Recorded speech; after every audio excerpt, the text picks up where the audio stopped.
لله رب العالمين والصلاة والسلام على سيد الأنبياء والمرسلين وعلى آله الطيبين الطاهرين وأصحابه الأكرمين أجمعين. أما بعد فأعوذ بالله من الشيطان الرجيم. بسم الله الرحمن الرحيم.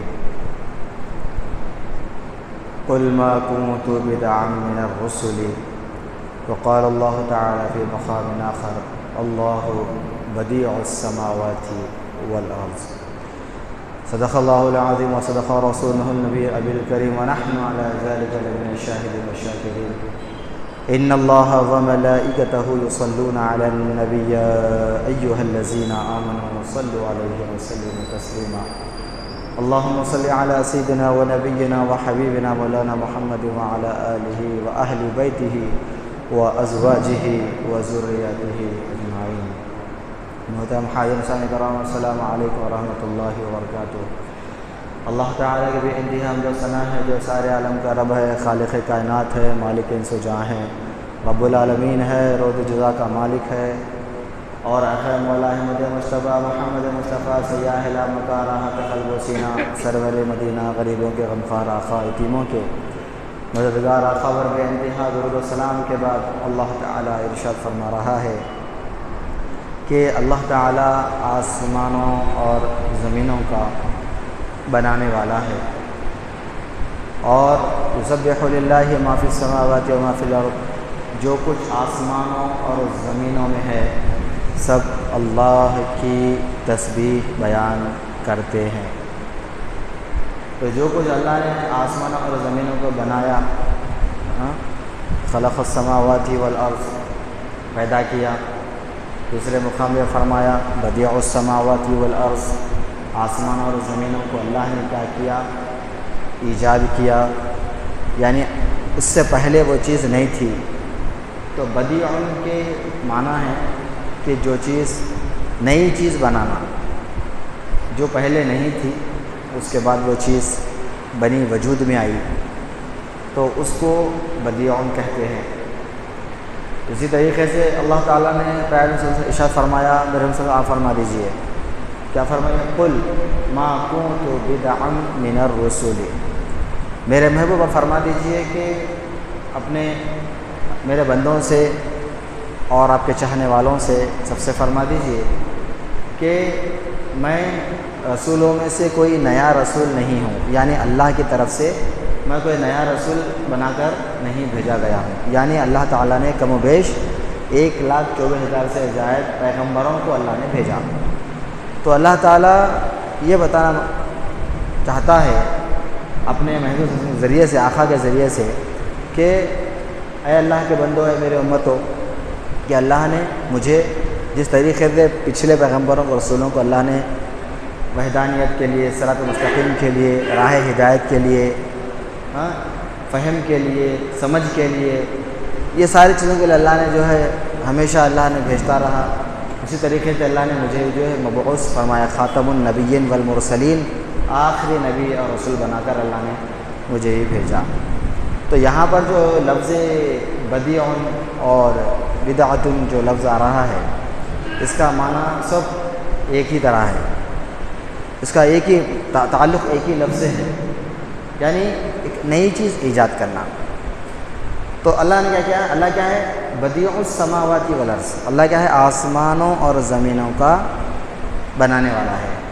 اور مطلب ایک اللہ نے اس کی ایجاد کی.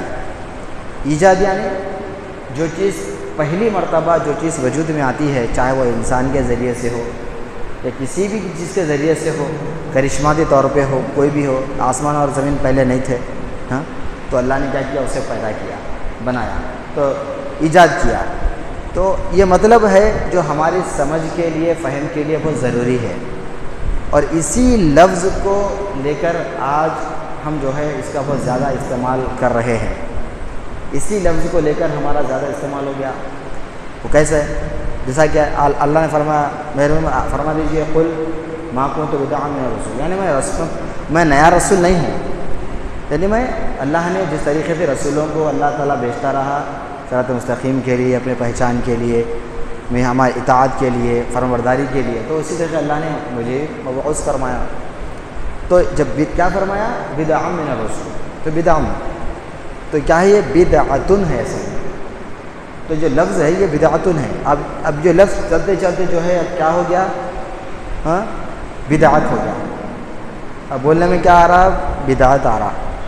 کیا چیز ہے یہ, وہ کیا ہے, ارے وہ بدعت ہے. وہ کیا ہے, وہ بدعت ہے. وہ کیا ہے, وہ بدعت ہے. تو جو بھی چیز ہم بات کر رہے ہیں وہ کیا بن جائے, سننے میں کیا جا رہا, بولنے میں بدعت.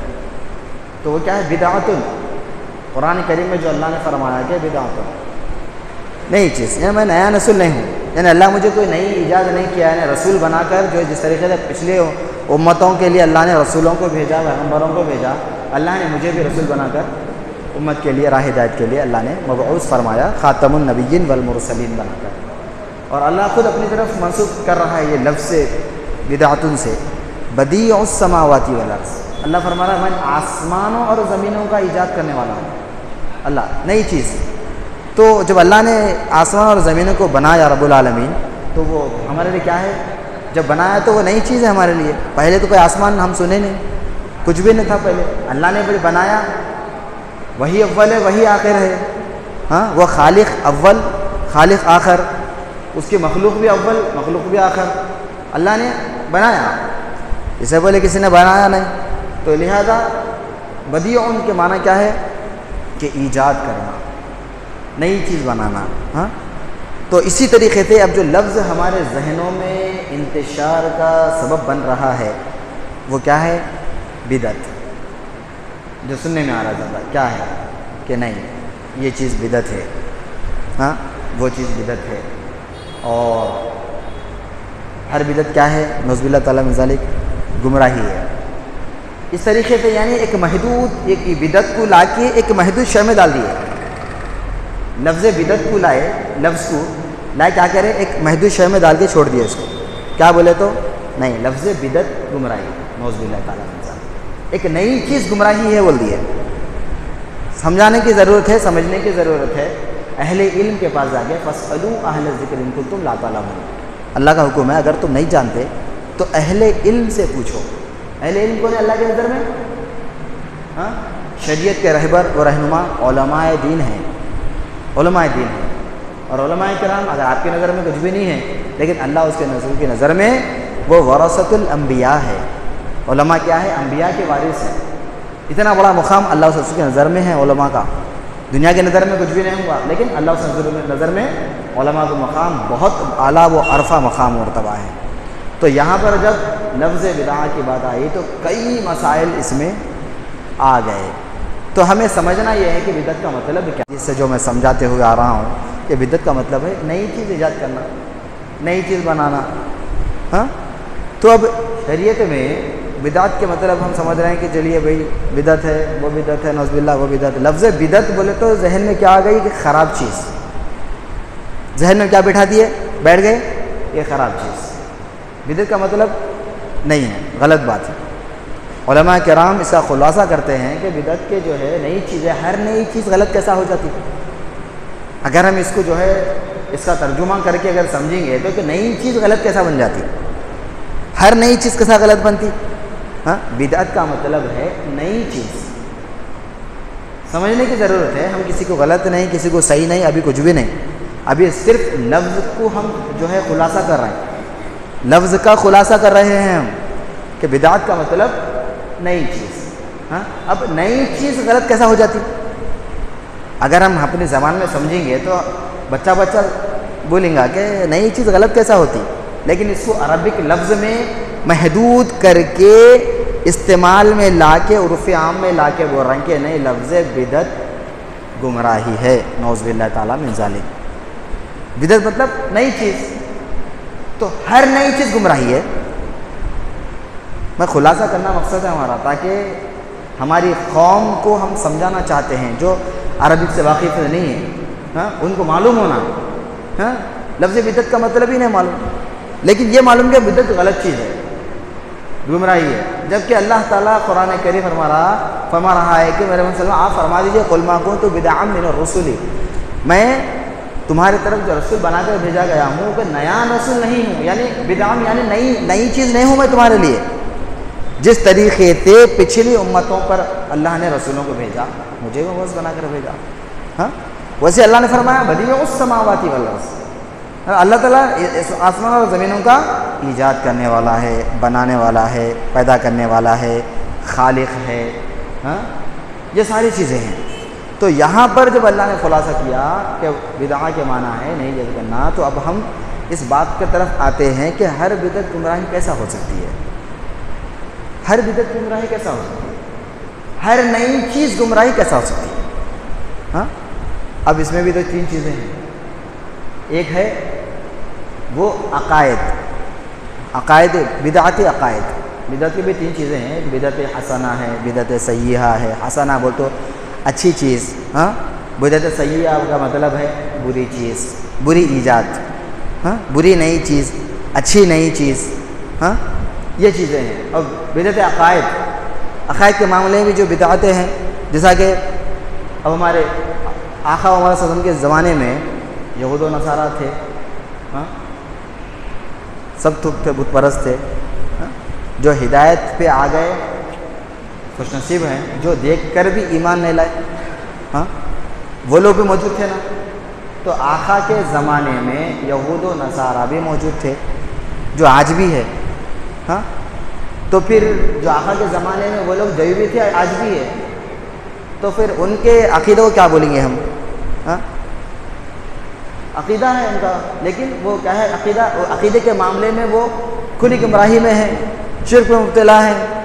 تو مطلب یہ ہوا کہ آقا صلی اللہ علیہ وسلم کے دور حیات میں جو چیزیں جیسی تھی ویسی ہی ہے، جب اس کے بعد صحابہ کا دور، تابعی کا دور آیا، اس کے بعد کچھ تبدیلیاں آئی جو قوم کے لیے، امت کے لیے، سارے عالم کے لیے بہترین جو ہے ذریعہ بنا، کامیابی کا ذریعہ بنا، عبادت کے تعلق سے، اذکار کے تعلق سے۔ تو وہ جو چیزیں ہمارے لیے خیر کا باعث بنی، وہ جو ہے بدعت حسنہ کہلائی۔ اب صحابہ کا جو عمل رہا، صحابہ کے عمل کو ہم کیا کہیں گے؟ سنت صحابہ۔ صحابہ کا عمل ہمارے لیے کیا ہے؟ سنت ہے، سنت صحابہ ہے۔ لیکن وہ کام جو آقا صلی اللہ علیہ وسلم کے دور حیات میں وہ کام نہیں ہوا، جو دور حیات کے بعد صحابہ نے وہ کام کیا، تو وہ سنت صحابہ بھی ہے اور ہمارے لیے بدعت حسنہ بھی ہے۔ کیا ہے ہمارے لیے؟ بدعت حسنہ، جو آقا کے زمانے میں وہ چیز نہیں تھی، لیکن آقا کے زمانے، دور حیات کے بعد وہ چیز وجود میں آئی صحابہ کے عمل کے ذریعے سے، تو وہ عرف عام میں سنت صحابہ ہے۔ اگر ہم عام لفظ میں سمجھنا چاہیں تو اس کو ہم بدعت حسنہ بھی کہہ سکتے ہیں، بدعت بھی کہہ سکتے ہیں، لیکن ہر بدعت گمراہی ہے، یہ سننے میں آ رہا بہت، یہ لفظ بہت زیادہ سننے میں آ رہا اور ہمیں یاد رکھنا چاہیے، آپ تمام کو یاد رکھنا چاہیے، خاص کر نوجوانوں کو یاد رکھنا چاہیے۔ ہمارے نوجوان بچے جو ہے سن لے رہے ہیں، ابھی ہم کسی کو غلط نہیں بول رہے ہیں، یعنی ہر کوئی اپنے اپنے جگہ پہ ایک علم رکھتا ہے، تجربہ رکھتا ہے، ہر چیز کی سمجھ رکھتا ہے، تفکر رکھتا ہے، فہم رکھتا ہے، ہر شخص رکھتا ہے، لیکن ہر شخص کو ان تمام چیزوں کو سمجھنے کے لیے سرور انبیاء کی اطاعت و محبت کی ضرورت ہے۔ آقا کی محبت اور اطاعت، سچی محبت اور اطاعت کی ضرورت ہے۔ جس طریقے سے صحابہ آقا سے محبت کیا کرتے تھے، تابعی، تابعی، محدثین، اللہ والے، سارے کے سارے محبت کرتے، وہ محبت ضروری ہے، تو ہم سب چیز کو سمجھ سکتے ہیں۔ تو یہاں پر جب ہمارے لیے بات سامنے آئی کہ بدعت کا جو لفظ ہے یہ نئی چیز کے اوپر دلالت کرتا ہے، تو اب نئی چیز صحابہ نے جو کام کیا، آقا کے دور حیات میں چیز نہیں تھی، بعد میں صحابہ نے کیا، تو وہ چیز ہمارے لیے کیا ہے؟ بدعت ہے۔ اگر کوئی شخص یہ کہہ دے کہ نہیں کل بدعت ضلالہ والضلالۃ فی النار، نعوذ باللہ تعالیٰ من ذلک، یعنی ہر بدعت گمراہی ہے اور گمراہی کا سبب کیا ہے؟ نار جہنم ہے، نعوذ باللہ تعالیٰ۔ یہ لفظ سننے میں آ رہا، اور یہی لفظ کو لے کے ہمارے نوجوان طبقہ پریشان ہے، حیران ہے، اپنے بڑے اکابر جو کام کرے اس کو نظر انداز کر کے، ماں باپ کو بیٹا آ کے بول رہا ہے نہیں تم ہی غلط ہے، والدہ کو بول رہا ہے تم جو کر رہے ہیں وہ غلط ہے، بڑوں کو بول دے رہا کہ انہیں حال میں جو ہے باہر اسلام کہاں سیکھے انہوں، کہاں سیکھے اسلام؟ باہر گلیوں میں سیکھ رہی، کالجوں میں سیکھ رہی، روڈوں پہ اسلام سیکھ کے آ کے جو ہے ماں باپ کو سکھا رہے ہیں، نہیں دیکھو یہ چیز ہے وہ تم غلط کر رہے ہیں۔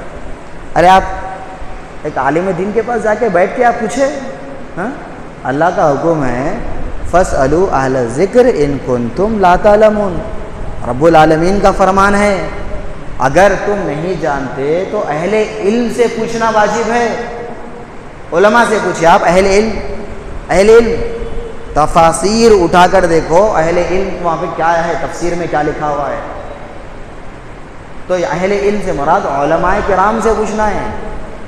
اور ہم کس کو پوچھ کے ماں باپ کو سکھا رہے ہیں کہ ہاں جو عالم نہیں ہے، کچھ بھی نہیں ہے، آپ کتنے بھی بڑے تعلیم یافتہ ہوں گے دنیا کے، اگر آپ عالم نہیں ہیں تو آپ کو حق نہیں ہے قرآن شریف کے احادیث کے بارے میں بات کرنے کا۔ آپ دنیا کا بڑا علم پڑھے ہوں گے لیکن آپ کو یہ زبان درازی نہیں کر سکتے، جب تک کہ ایک عالم دین کے پاس رجوع نہیں کرے آپ نہیں بول سکتے۔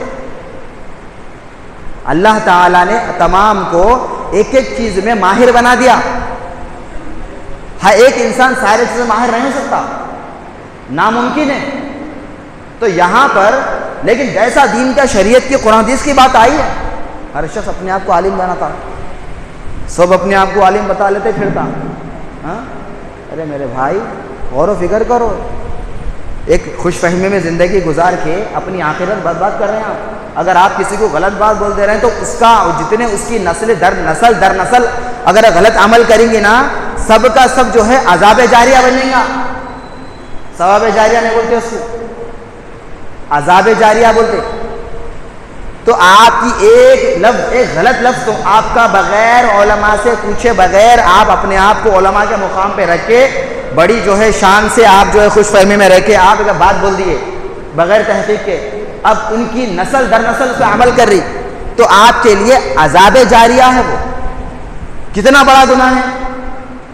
آپ اگر خود عمل کر لے رہے ہیں، خاموشی میں گناہ کر لے رہے ہیں یا اچھا کام کر رہے ہیں تو آپ کے لیے، لیکن آپ علل اعلان اگر کوئی بات بول دے رہے ہیں جو کہ علماء کرام کو بولنا ہے، وہ آپ بول دے رہے ہیں دنیاوی علوم کے اعتبار سے، دنیاوی شہرت کے اعتبار سے، دنیاوی طاقت کے اعتبار سے، دنیاوی دولت کے اعتبار سے، آپ جو بھی ہوں گے لیکن آپ اہل علم نہیں ہو سکتے، اللہ سبحانہ وتعالی عالم دین نہیں ہو سکتے۔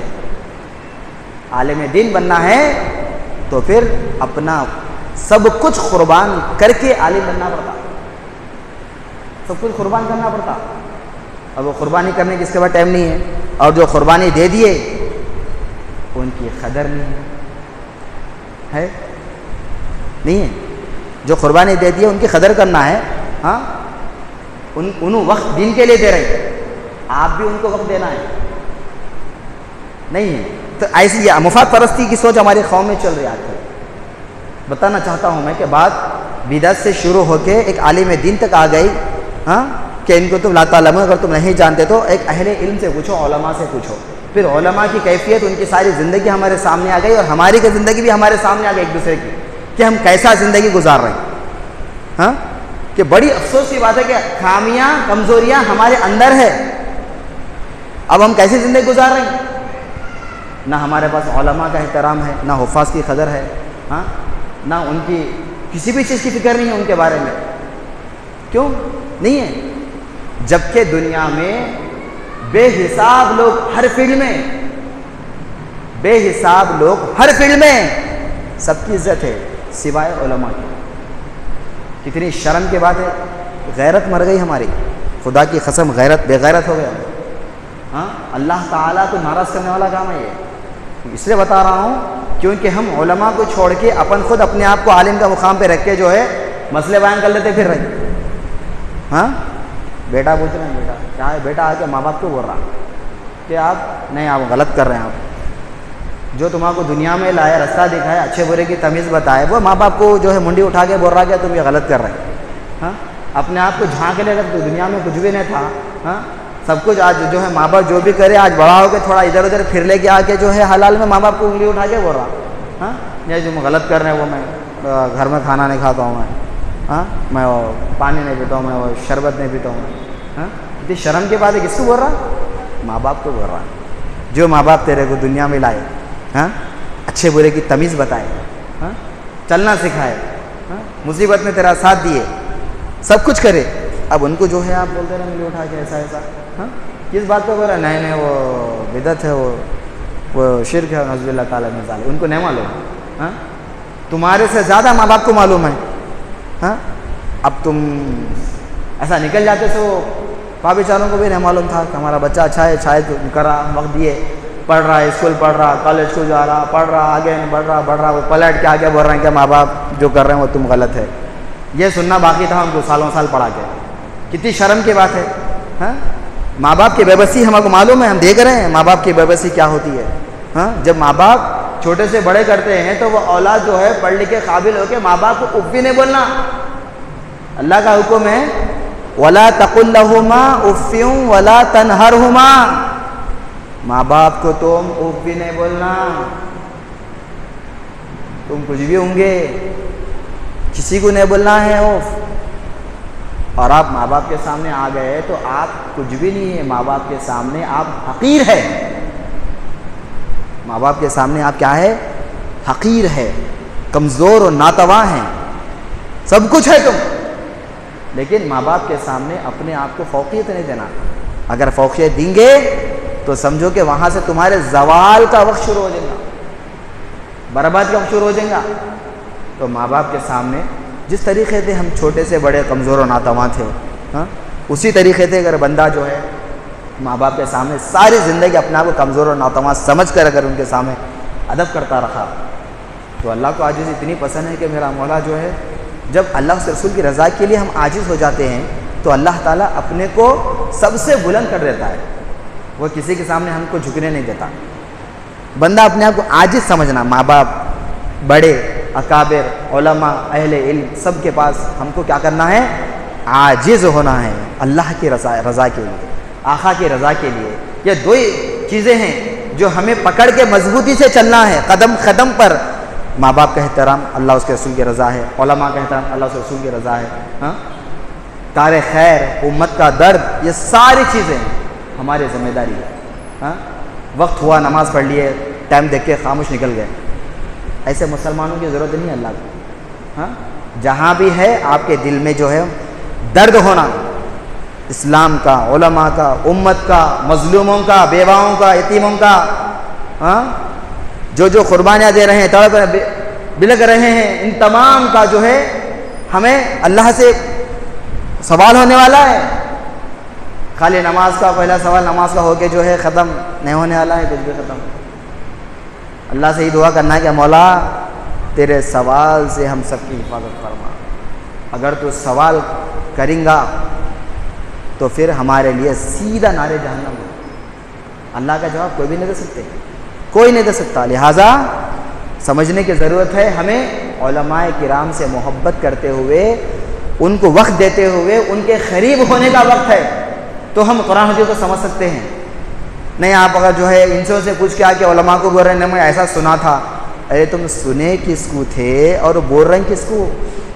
ہاں چلنے پھرنے والوں کو پوچھ کے آ کے ایک عالم دین کو بول رہے ہیں آپ.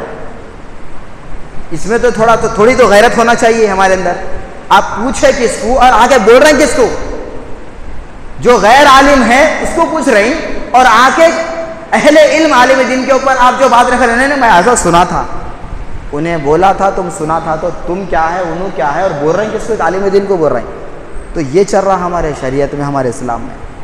خطرناک جو ہے بربادی کے دہانے پہ سمجھنے کی ضرورت ہے. بہت خسار, ہم خود کمزور ناتواں ہیں, ہمارے اندر کمزوریاں ہیں, اور ہم جو ہے اہل علم کے پاس جا کے جو ہے بڑی بات کر رہے ہیں, زبان درازی کر رہے ہیں آپ. تو یہاں پر بات سمجھنے کی ہے کہ ماں باپ کا احترام اور علماء کی قدر اور ہر مسئلے کا حل عالم دین کے پاس ہوتا ہے. لہذا ہم اللہ سے دعا کرتے ہیں کہ اللہ تعالیٰ ہمیں جو ہے علماء کے قریب کرے, ان کی محبت پیدا کرے, اور اس کے ساتھ ساتھ مسجدوں کو آباد کرنے والا بنائے, بڑوں کا احترام کرنے والا بنائے. اللہ اسلام کا دین کا بول بلا فرمائے. وما علینا الا البلاغ. اس میں دعا فرمائے.